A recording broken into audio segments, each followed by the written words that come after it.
A Traitor in Paradise by Barrie Mahoney. Some time ago I visited a memorial sculpture to 10 sincere and brave men, which was a very moving experience. These were 10 Canarian men who were tortured and put to death for their beliefs during the Spanish Civil War. These 10 men defied Franco's fascist government and were put to death by being tied in sacks filled with heavy rocks and tossed alive into the Atlantic Ocean. Almost 80 years have passed since those dark days, but now, at the point where they were deliberately drowned, a sculpture has been placed so that the memory of these 10 men and the atrocities that took place during the Spanish Civil War are not lost. Their crime was treason against the state. In Gran Canaria's capital city, Las Palmas, evacuations are currently taking place to exhume the bodies from mass graves of those killed by the Franco regime during the Spanish Civil War.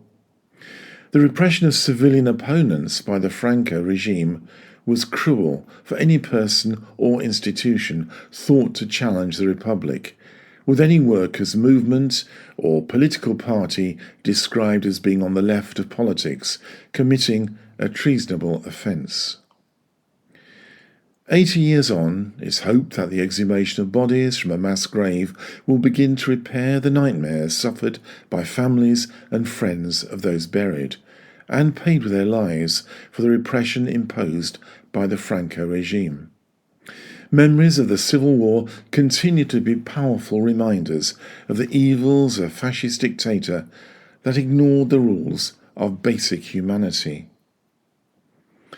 I was suddenly reminded of Spain's horrific and bloodthirsty past perpetrated on these beautiful islands when I remembered reading a proposal from a Conservative councillor in the UK stating that opposing Brexit should be made an act of treason and punishable by life in prison.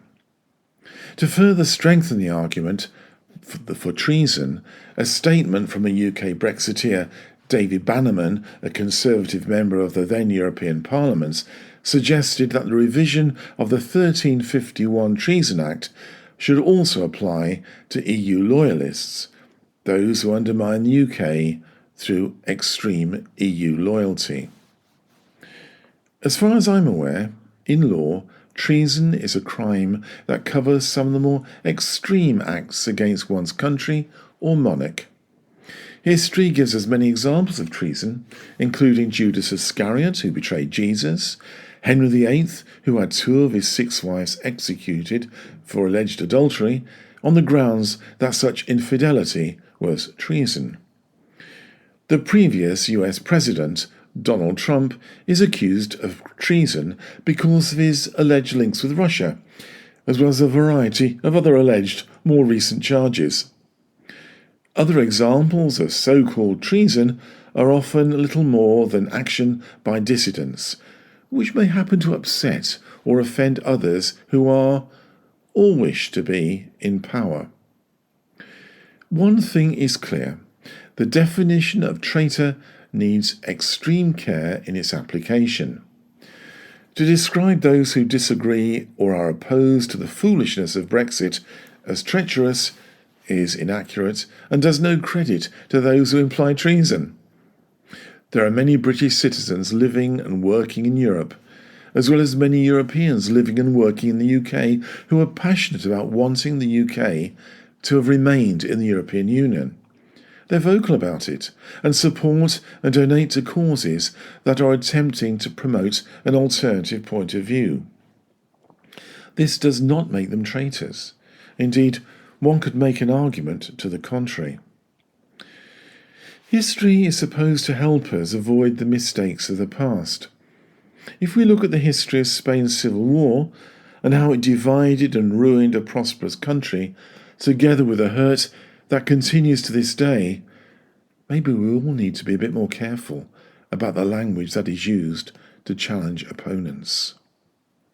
Many who were previously unfamiliar with Bannerman's usual deliberate headline-grabbing rhetoric were surprised to hear his foolish proposals. Some asked what he would suggest as an alternative punishment to be applied to extreme EU loyalists, currently known as Remainers. It should be remembered that 63% of the UK population did not vote for the nonsense that is Brexit. We are still allowed to hold alternative views to those expressed by Bannerman, Rees-Mogg, Gove, Johnson and the rest. Thankfully, we are still just allowed to protest, demonstrate and articulate views that may be contrary to the views of the Brexiteers.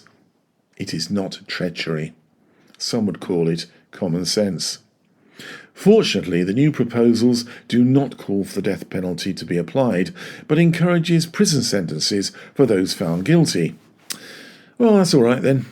Actually, I'd rather like the idea of a few months' free accommodation in the Tower of London at His Majesty's pleasure. You have been listening to A Traitor in Paradise by Barrie Mahoney. If you'd like to find out more about myself and my books, please go to my website www.barriemahoney.com, and thank you for listening.